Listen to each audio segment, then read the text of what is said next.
Good evening. Thank you for tuning in to our virtual town hall meeting to share information about the Puyallup School District's financial status and our supplemental levy proposal known as Proposition 1 on the November 3rd ballot. I'm John Palm, Superintendent of Schools, and presenting with me this evening will be our Assistant Superintendent of Business Services, Corrine Pennington, and Executive Director of Finance and Accountability, Laura Marco. Well, we've all heard of bonds and levies. One way to remember the difference is that bonds are for building and levies are for learning. A bond requires a 60% plus one yes vote in order to be passed. The most recent bond in Puyallup was a 2015 bond. The focus of that bond was on building new elementary schools, remodeling several elementary schools, and providing upgrades in the other facilities, which includes our junior high schools. The passing rate for a levy is 50% plus one. When I first learned about school funding in our state, I heard about transportation levies, technology levies, educational program and operation levies, previously maintenance and operation levies, or an EP&O levy now. And our proposal is one of those. It's an EP&O levy, or Educational Programs and Operations Levy. You may ask, why now? Why run a supplemental levy now? Well, we know we have been asking a lot of our families during this pandemic. We are very thankful for the family support, and we realize the remote nature of our schools right now is very difficult. Please know that this levy proposal is not a result of COVID-19, but is a result of legislation that drives state and local funding. The pandemic has just made things worse. So I apologize for the timing, but we really don't have a choice. So this evening, we want to let you know that we are in a challenging financial situation, that the Puyallup School District is one of the lowest funded districts in the state, that even before COVID-19, we were projecting over $27 million in budget deficits for the next 2 years. And since COVID-19, the budget deficits have increased to $39.6 million. All our staff are working on site and working, with the exception of a few classifications, and most are working their full expected contracts. Some bus drivers, food service, and some other employees with approved accommodations might not be, but otherwise our staff are employed. And finally, we have and will always be good stewards of taxpayer dollars. So I've learned that most of the funding comes from our state government, but not all. Also, over the years, learned that the state is responsible for basic education costs, but has really never fully funded schools. Even with the recent McCleary decision, the funding provided comes up short of what we need to educate our children. The local levy is the remedy for this shortfall. The levy is a short-term property tax that pays for learning resources and supports that the state or federal government does not pay for. The presentation today is designed to help all of us better understand the situation here in Puyallup. Corrine and Laura will be sharing a lot of detail about our financial status, as well as tax rates here, as well as with some of our neighbors. We do have moderators responding to questions during the presentation, so we will get to the ones we can live. We will publish some responses and provide responses privately to some specific questions. The questions and responses we do publish will be selected based on their theme, meaning there may be several similar questions that are asked, and we will not be responded to all of those if they're repetitive. Our team will post responses as quickly and fully as they can. If time allows, we will also take questions at the end and respond verbally. We will publish an FAQ within a few days after the meeting tonight. So with that, to start to dig into some of the details, I'd like to introduce our Assistant Superintendent of Business Services and Support, Corrine Pennington.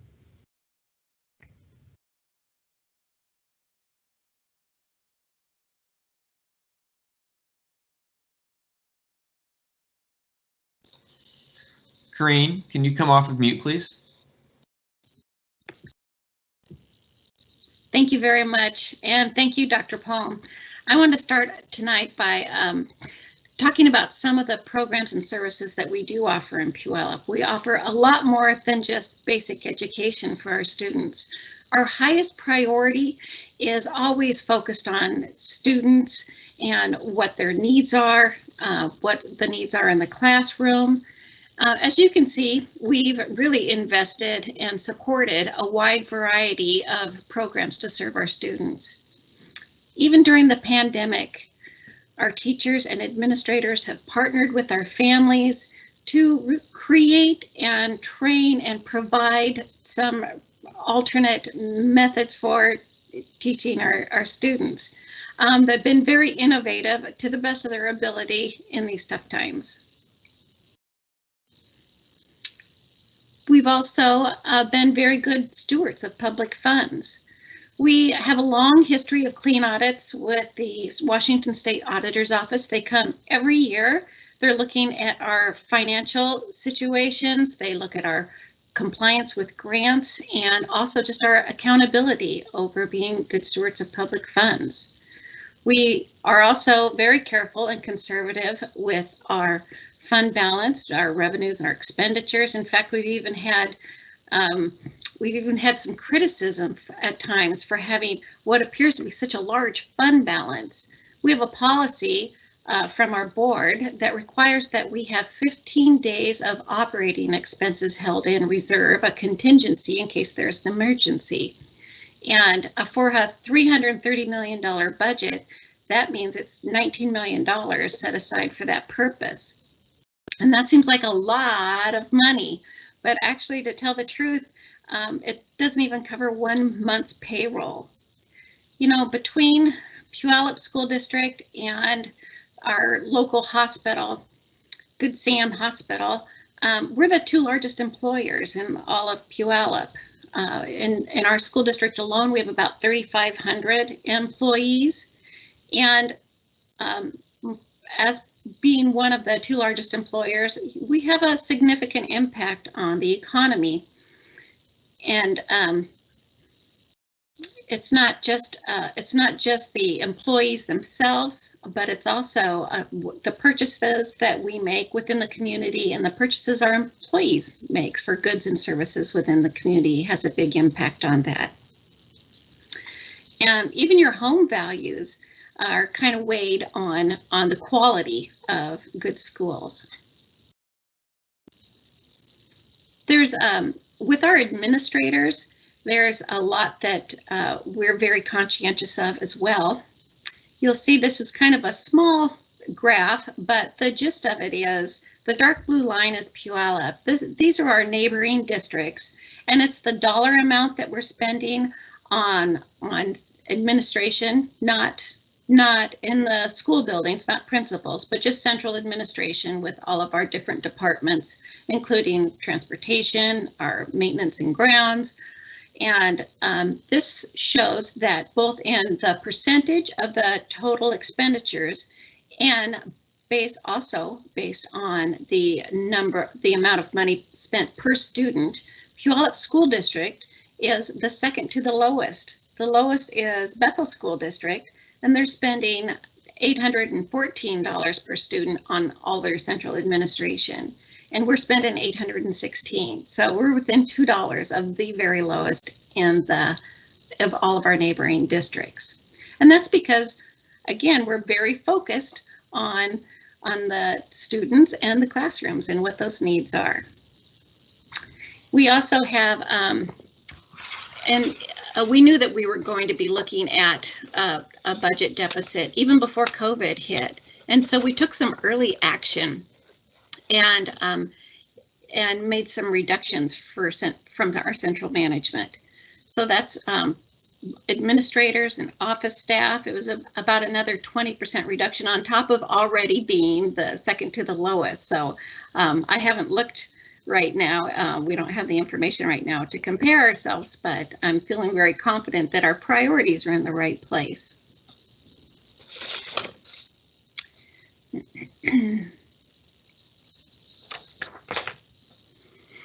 Excuse me.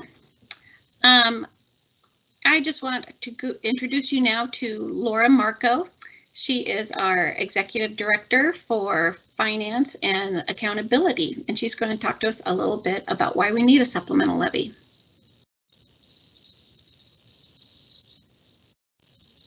Good evening, everyone. So why does the district need a supplemental levy? The new state funding model, as a result of the McCleary lawsuit, created large inequities in how districts are funded.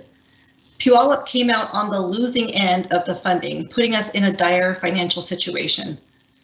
The district is facing a deficit of $39.6 million over the next couple of years.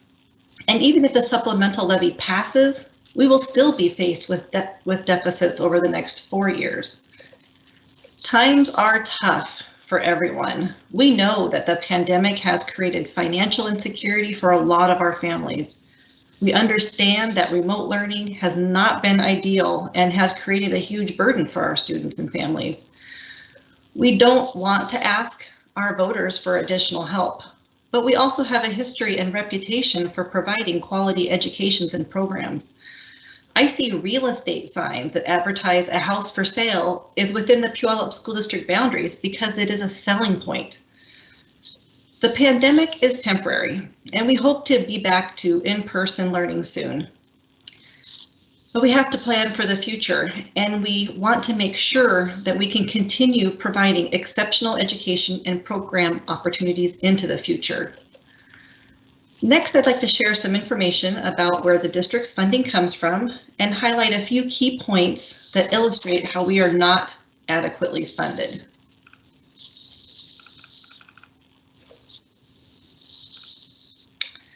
The district is funded by 3 major sources. We have federal sources, which make up about 5% of total revenues. And these are funding streams for specific programs like special education, our title programs, and our bilingual programs. These federal revenue sources are intended to help with students who need specialized or supplemental instruction to support their achievement. This revenue can only be spent on these programs and is not available for regular daily operating needs. The second major source is our levy funding, which is about 12% of our total revenues. Levy funding plays a vital role in filling the gap between state and federal funding and the actual costs of educating our students. Our educational programs and operations levies are voted on by our community that reside within our district boundaries. The third and largest source of our funding is from the state. So we're going to explore a little bit more about how our the state funds us in the next few slides. The state funds us based on a formula. Based on our enrollment, we receive funding for a certain number of teachers, principals, teachers' aides, school support staff, central office staff, and other support staff like custodians and facilities and maintenance workers and technology staff. The state funds those positions based on a statewide average cost. However, the state only funds a percentage of the district's actual salary and benefit costs. One of these key areas contributing to a funding disparity among school districts across the state is the regionalization factor. Based on residential property values, the state assigns each district a regionalization factor. The factors range from 0% to 18%. The amount the state funds for each position is increased by this regionalization percentage. Puyallup School District's factor is 6%, whereas surrounding districts like Sumner or Tacoma are at 12%. This is another area where Puyallup is on the losing end of the state funding formula because a higher regionalization factor would mean significantly more revenue in millions of dollars when applied to all of the staff for which we're funded. Another element that affects our state funding is free and reduced lunch rates, which generate additional state funding in certain programs. While we do have some schools with higher free and reduced lunch rates, our district as a whole is not considered a higher poverty district, so we don't receive as much funding than districts with higher rates. The last key piece affecting state enrollment is also the biggest factor in our funding. We are paid based on the number of students enrolled in our district. So large swings in our enrollment have drastic effects on our funding, and I'm going to talk a little bit more about enrollment in a bit. The next slide shows a little more about the disparity in how the state funds our salaries and benefits and what they actually cost. In the district, we have 3 types of employee positions. Classified staff are positions that support the operation of the district, and they include teacher aides, custodians, security guards, maintenance workers, and administrators, and those administrators who run the support services of our district. On average, we only receive about 85% from the state for what these positions actually cost. Certificated administrators include principals and those administrators in charge of instruction and curriculum. For these positions, the state only funds about 73% of our actual costs.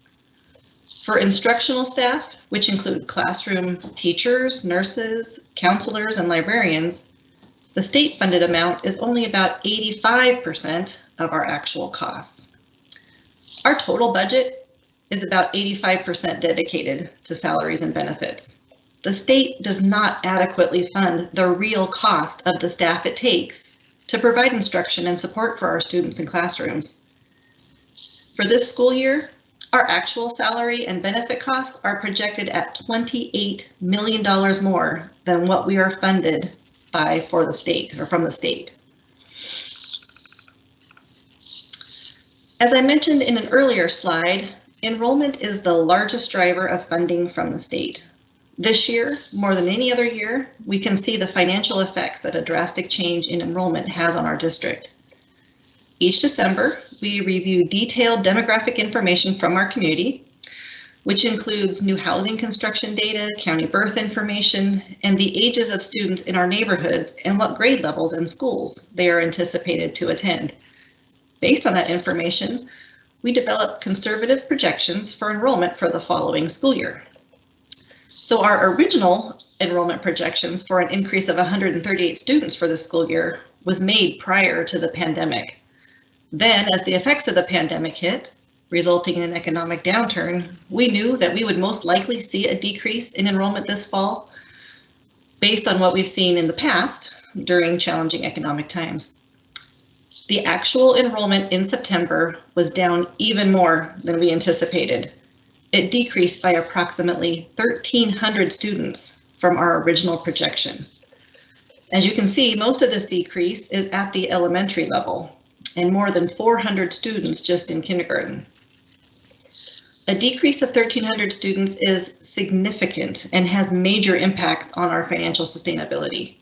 If our enrollment stays at these rates, it means a decrease in state funding of approximately $12 million for this year alone. It's important to note that Puyallup is not alone in seeing significant decreases in enrollment. Across the state and across the nation, districts are seeing enrollment declines as families explore other educational options like homeschooling or online learning providers, and other families are moving to other areas for economic reasons.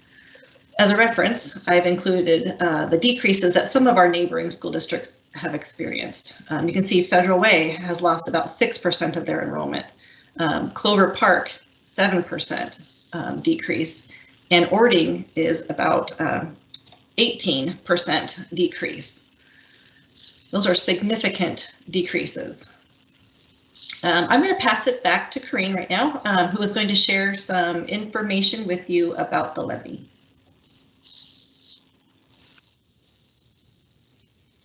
Thank you, Laura. So one of the other major factors that's contributing to our budget deficits goes back again to the legislature and what they part of the McCleary fix. So we went out for a 4-year levy in 2018, and that's the same year the legislature came back and required that levies have a maximum tax rate of $1.50 per $1,000 of assessed value. And so that's how we did our 4-year levy, and we've collected 2 years of that. The supplemental levy is asking for the additional capacity that's allowed per the state.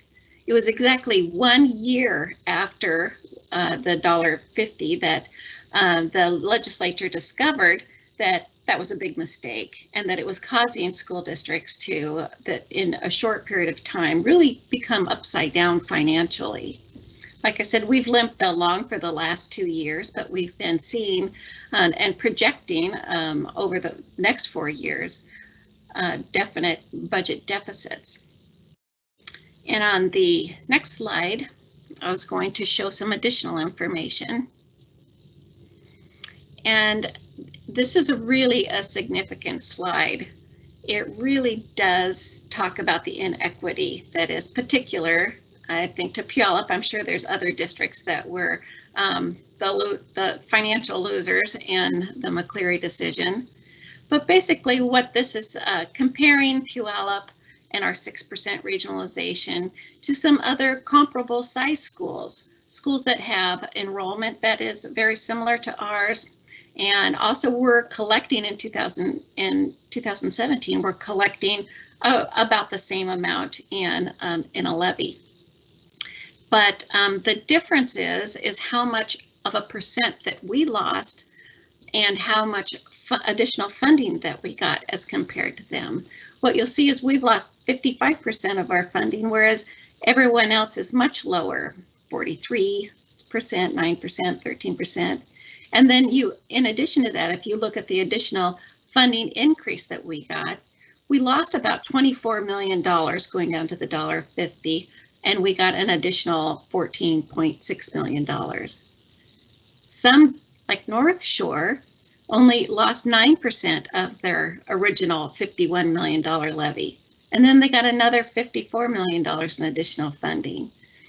So I just wanted to express that we want to be doing the right thing, but it makes it really difficult to do. It's really not sustainable.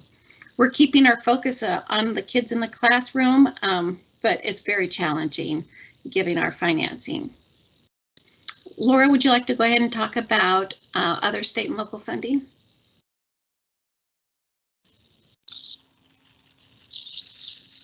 Thanks, Corrine. So we've reviewed the challenges with our state revenue and our levy revenue. I'd like to show you how we compare with our neighboring school districts. This data was compiled by the League of Education Voters, showing the combined state and levy funding rates per student for 1920, last fiscal year. The map on the left shows all 295 school districts in the state, which are color coded based on their funding rates. The darker green districts have a higher funding rate per student than those in the lighter green color. You'll see right off the bat, 239 districts who are in the top 3 tiers have a greater per student state and funding rate, per student state and levy funding rate than Puyallup. Puyallup's funding rate is in that 4th tier down with 50 other school districts, where the rates are between $12,000 and $13,000 per student. Puyallup's actual rate is about $12,500. Out of those 50 other districts, 32 of those had a higher funding rate per student than Puyallup. So that means out of 295 school districts in the state of Washington, 271 of them, or 92%, have a higher per student funding rate than Puyallup.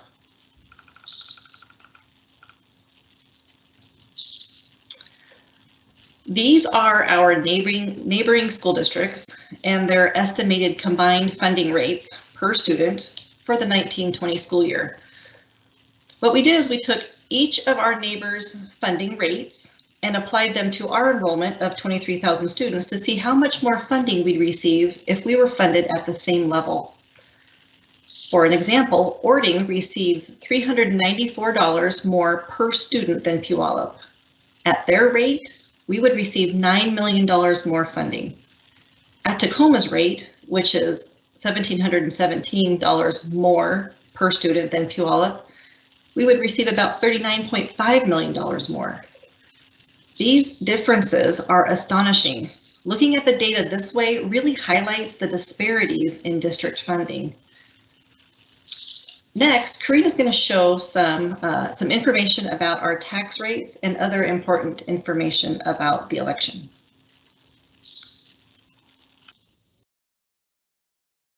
So what you're looking at here is a graph of what our total tax rates have been over since 2013 through 2020. It was really common for our rates around those earlier days to be in the 5, 6, it was up to $6.50 per thousand. Since the new legislature came in, those rates have gone down. And when I say total tax rate, that's really, it's the amount that's paid on the bonds every year. It's the Educational Programs and Operations Levy. And then also we have had for the last 5 years, we've had a small tech levy. So as we have been moving forward with the lower Educational Programs and Operations Levy, we've also been paying down on those bonds, and 2020 is the last year that we will have a tech levy. So that's why we've gotten down to a point where our total tax rate is $3.83 per $1,000 of assessed valuation for homeowners. And on the next slide, we have a comparison also of what that looks like with our neighbors as well. And as you can see, most of our neighbors all of our neighbors have bonds, all of our neighbors have the EP&Os, and almost all of them also have either a capital or a technology levy as well. We are fully 75 cents less than our nearest school, and $1.55 less than the highest school total tax rate. I wanted to focus for just a minute also on the difference when you see the ballot. It'll say in order that we're asking for a total increase of 76 cents per thousand. And if you look at the second column for Puyallup, we're currently paying $1.74 for the EP&O, and the request is to $2.50. So that is a 76-cent increase. But if you look at the far right-hand column, it's the difference between what our total tax rate is now, which is $3.83, and our total tax rate if the supplemental levy was approved at $4.32. That's a difference of 49 cents per thousand. So it's a net difference. So that would be the total difference for a homeowner. On the next page, I believe we have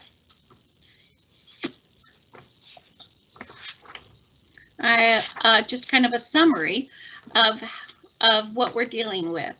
We knew that we were looking at about an $8 million budget deficit when we were first starting. In fact, last year when we did a 4-year projection, we saw that coming. Then in the fall, with the reduction in the enrollment, we saw an additional $12 million deficit. The 19.6 that we're showing here for 2021-22, that's based on our original budget before the COVID hit. So even at our most conservative estimate, that's where we come up with a $39.6 million. That's particularly difficult for a budget that large to try and find some reconciliations. I think there's one more slide I'd like to share. What happens if the supplemental levy fails? Our highest priority is focused on students and on classrooms, but when you're facing a nearly $40 million budget hole over the next 2 years, that really is unsustainable. So what we will need to do is reach out to our communities. If we find ourselves trying to address that entire amount, we would have to reach out and work cooperatively and look at what can we reduce, what can we eliminate. When 85% of your total budget is salaries and benefits, you have to cut staff. You can't get there in just our materials, supplies, and other operating costs. Curriculum is a particularly expensive one. It's an ongoing operating cost that can cost anywhere from $750,000 to maybe $2 to $3 million if we just want to do one subject and get that upgraded from just at the elementary level or one subject at the secondary level. Those are very expensive, but it's important to keep the curriculum updated because the assessment targets are continually growing and changing, and kind of changes the target line that we're shooting for. Well, when we were in the big recession, we just didn't make really much in the way at all of maintenance and repairs, and that's when you start to lose the safety and security and the comfort of our students in our buildings. So none of the choices are easy, none of them are good. We've been running conservatively every day, even when we were not in a recession, because we do take to heart how important it is to be accountable to the public and for the public funds we're entrusted with. On the next slide, I have a calculation. I know this is probably everyone's biggest question is, how much would this cost me? So I actually have the actual formula on the second bar you see there. That is the actual math formula for calculating what it would be. We're saying that the net total tax increase would be 49 cents per thousand of your assessed valuation. Now, that, trust me, is a very conservative estimate in that it won't be that high. I just, for my own self and sanity, I need to make sure that I'm promising one thing and delivering it at a lower price. But you have to put something in the resolution and in what you'll see on the ballot. So for an average home, a $400,000 home, you would take that dollar amount, divide it by 1,000. That gives us $400. Multiply that times the 49 cents, and you would come up with $196 per year. Or monthly, it would be about $16 a month. So I know that's something you'll all want to take a look at and consider in your decision making. I think that is it for us on the presentation. I know that Dr. Palm would like to say a few additional closing words.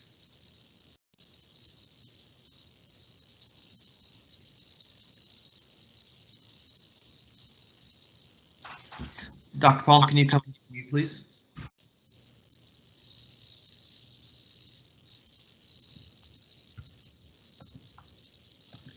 Thank you, Corrine and Laura. I apologize for the muted button.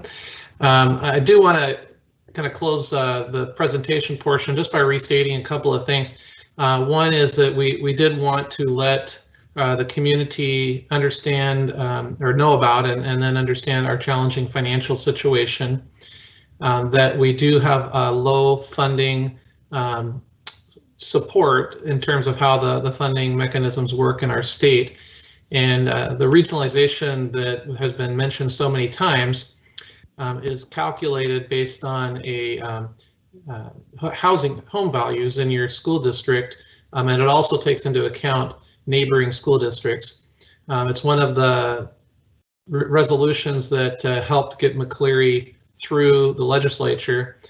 Certainly wasn't something that that school districts had a voice in when it was determined, and so we have had to live with that. And so the legislature has been listening, and I think that the adjustments that were made actually are what have enabled us to propose this supplemental levy. So we are thankful for the opportunity to share that with you.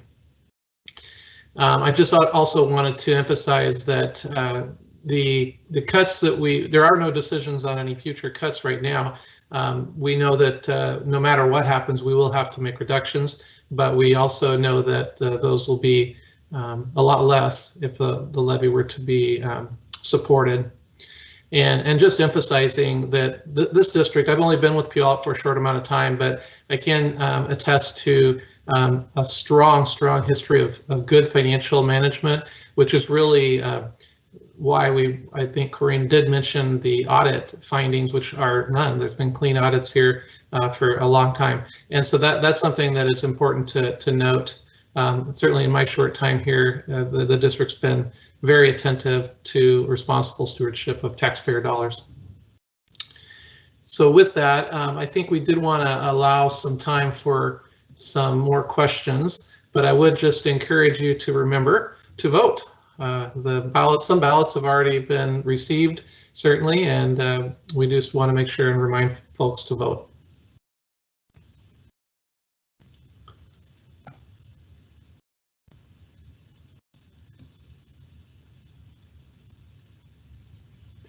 There's a question in the Q&A box there that I can see. I don't know if it's been responded to. It asks, don't you have your old levy? Is that good until 2022 if this levy fails? This is a supplemental levy, so as Corinne was noting, this is enabling the district to collect at the $2.50 rate, which is more than we're currently allowed to collect because of the levy that we did pass back in 2018. And if there's more to add to that, Corinne, please do.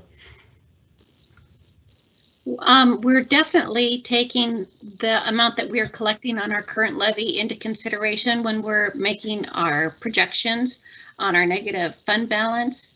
We are currently at $1.74, and just if there's not much change in the assessed value, it would be very similar. We wouldn't have any actual increase over the next 2 years. And it's the additional amount that is going to help bail us out and keep us intact. And I also just want to mention that I believe that COVID is temporary, and there's nothing we want more than to get back into class. The teachers want to be there, the kids want to be there, the parents need us to be there.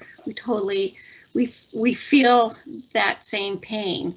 Many of us are parents and are trying to make those balances between working ourselves and tending to our kids and their needs. This is a very difficult time, but the fact is, if we have to get to a point where we're dismantling our programs, we're all going to continue to long for what we've been able to provide this far. So we don't want to ask for this. This is a terrible time to ask for this, but this is our responsibility to at least let you know that is an option and what it might look like if we have to make those cuts. We have another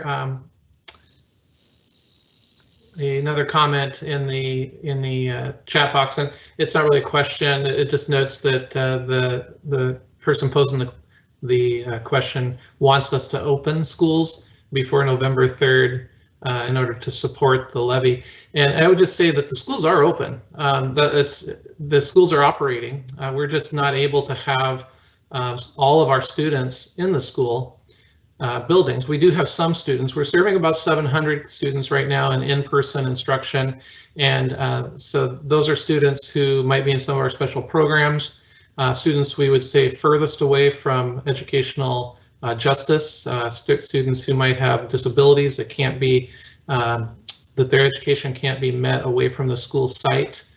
And we'll continue to do that. We're continuing to seek out students who are in need and provide supports for students. The challenge, of course, is that the guidance from our state and local county health department is that since the rates for transmission, the metrics that we're using include that, plus hospitalizations, plus the positive test rate, and then the daily case rate. All four of those metrics need to be either at a low level or the level indicated in their guidance or dropping in order for us to consider bringing more students back to in-person learning. So that's, we're driven by the data, and we will bring students back when the data says that we should. We have a lot of concern with regard to transmission to employees as well as students. And so it's something that's on the hearts and minds of certainly our staff every day, and I know our parents. So again, I go back to, we're very thankful to be partnering with parents. I will say this, that the teachers are working extremely hard and providing a type of education that they previously hadn't been trained for, and have learned quickly. And I believe that it's a much better educational product than was earlier last spring, when we were forced into this distance learning mode without any warning, really, without any preparation. So we've come a long way. Certainly it's not perfect. We'd rather be in person, but the district's been attempting to meet the needs of our families that want to stay in distance learning and those who would like to be back in in-person instruction. And so we'll make that happen as soon as we possibly can.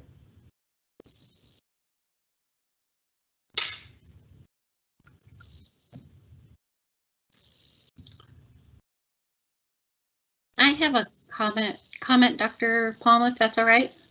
Yes, thank you. One of the questions or comments was that the assessed values have gone up dramatically, and we're happy that they're not going down, because that's hard on all of us when they go down. But they have gone up. The preliminary assessed value is around 8.2%, and that's why I said it probably won't be 49 cents per thousand, because when we based that all on a 3% increase. But what I want you to know is that there are bumpers on both sides. We cannot exceed $2.50. So if the assessed value went down dramatically and we couldn't claim either the dollar amount for the first year or the dollar amount for the second year, because it would take more than $2.50, we would have to collect less. And if the assessed values go up, we'll never collect more than what's written into the ballot itself. So we have bumpers on both sides of, so it's never going to be a windfall. We will have a loss if the assessed values go way down. We suffer that reduction in what our maximum amount we can collect, up to $2.50. I hope that I'm trying to make that more clear, but I just want you to know there are bumpers on both sides.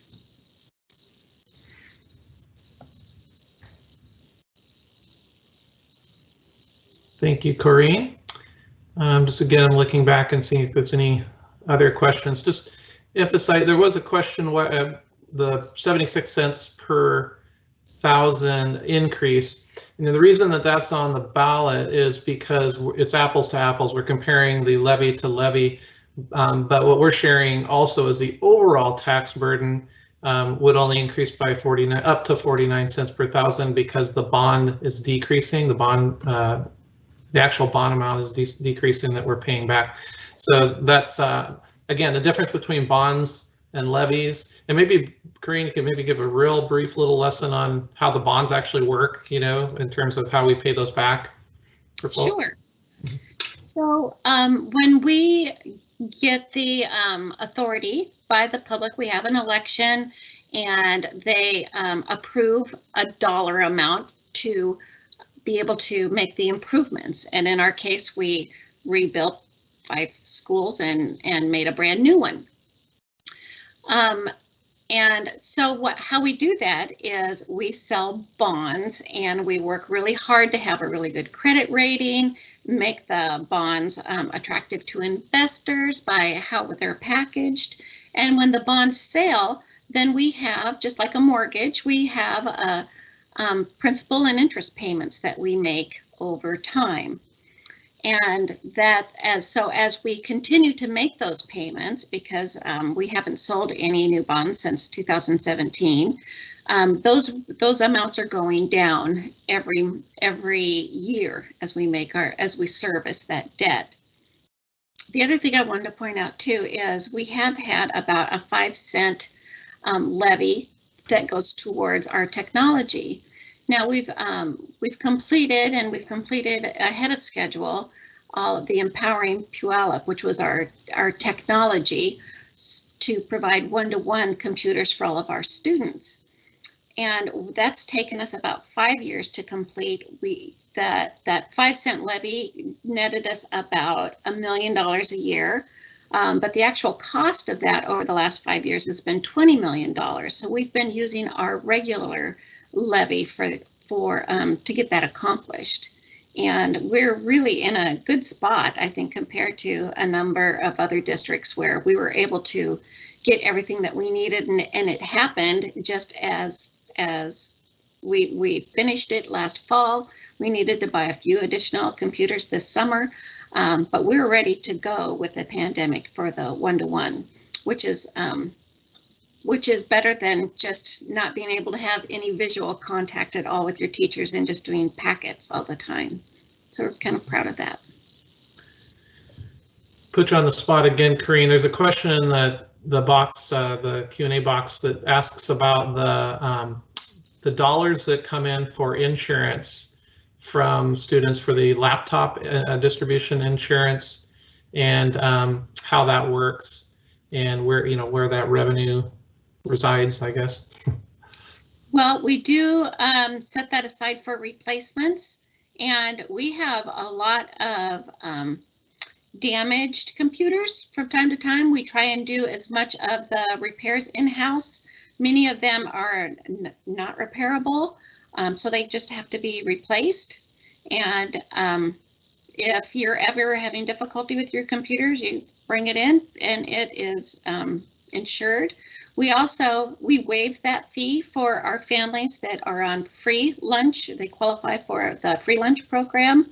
And we cut it by 50% for families that are on the reduced program, because we're trying to make sure that that isn't a barrier for people. And it's not required. It's available, but if you don't have the insurance, then of course you run the risk of having to be responsible for an expensive machine. So it's not everybody paying that. Thank you. Another question I think I can respond to is a large deficit like we have. The statement, it's actually a statement, could only come with mismanagement. Shouldn't education of students be the priority, not building a new admin facility? So I think that's referring to the Kessler Center. But keeping in mind that bonds are capital dollars and operation dollars are separate from those. So we cannot use capital dollars to provide the educational services, hire teachers, pay for learning resources. Those are set aside for capital projects. And so that's an important difference there. And the Kessler Center actually is, I'm learning more about some of the projects the districts has had in place for the last few years. That's just starting construction, and it's not an admin building per se. There could be some administrative services there, but our special education services also will be there. Some student services will be there. I'm sorry that Mario Casello isn't here tonight. He could probably go in a lot of detail on that project, but we're eager to see that come through, because what it's going to do also is save leasing costs that are happening around the around Puyallup in our school district, where some of our programs are leasing facilities rather than having facilities that the district actually owns.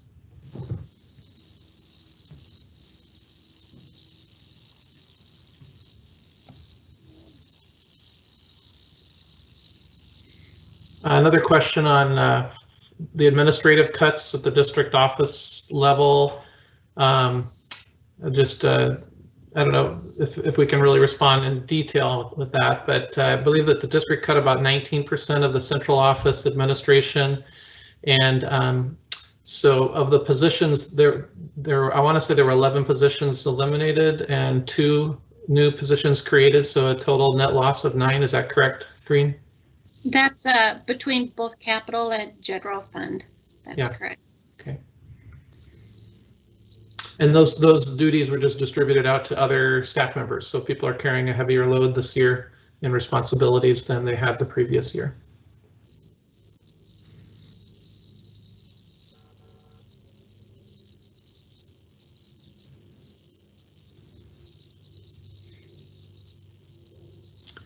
There's a question about the Right at School program, and so that program is separate really from the school district. We partner with Right at School, and I'm not really prepared to give a lot of detail about that. Corinne, do you have any information you would want to provide tonight on that? Yes, we do get a revenue share of, I believe it's 5%. Of the, not during the pandemic, there's no revenue share during the pandemic because Right at School has to have a lot more staff in order to be in compliance with what the state health department is requiring for a daycare situation. But in prior years, when everything was right with the world, we did get a small 5% revenue share, and that was because they're using our facilities and our electricity and our water, and so it was just more of to keep us net neutral. But it is a private industry that has a lot of experience working in school districts across the country, and it had been successful, so that's why they kind of rose to our attention. We were able to really increase the participation from what we were able to offer prior to that.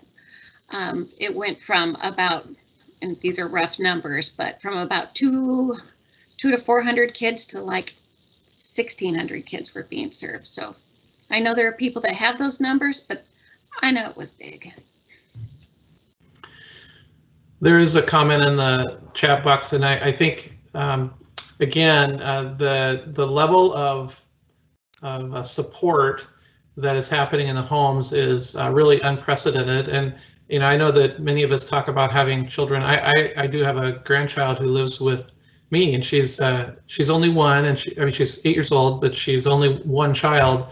And I've heard stories from some families who have up to 6 students who are all attending school at the same time, and there's bandwidth challenges, there's all the organizational challenges. So we are so thankful and impressed with how much support is happening in the home. We wish it wasn't required to make this work, but definitely we just are thankful for all the caregivers, grandparents, all those who are supporting our children right now.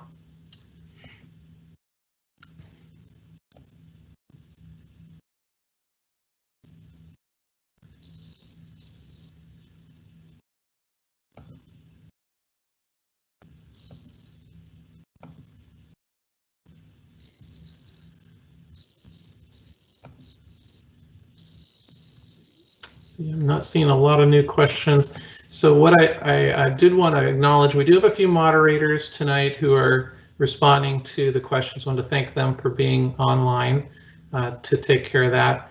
And then also would like to again thank Corinne and Laura for all their preparation this evening to prepare this event. A lot of detail, and this is a presentation that we can have posted on our website for folks that want to go back and take a look at it as far as the PowerPoint.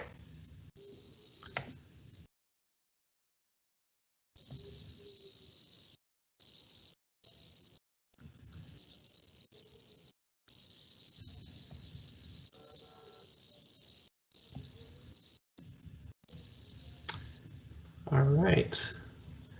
Well, Laura or Corinne, do you have any final comments you'd like to make before we end our presentation this evening? I'll just say that I am happy to discuss the intricacies of all the information that we provided. So you're welcome to call my office, email me. I'd be more than happy to walk you through anything. Great, thank you. Yes, and just ending the presentation again, we do appreciate the support of the Puyallup community, and we know that for a long history, this community has supported public education, and it's been really just a strong foundational part of the community moving forward. We don't see that changing. We certainly will be continuing to provide the best quality programming possible. And we do appreciate you attending this evening. And of course, if you have any further questions, reach out to Corrine, myself, and the school district will respond. We do have some informational, some information posted on our website as well if you would like to go there and learn more about what the levy is supporting.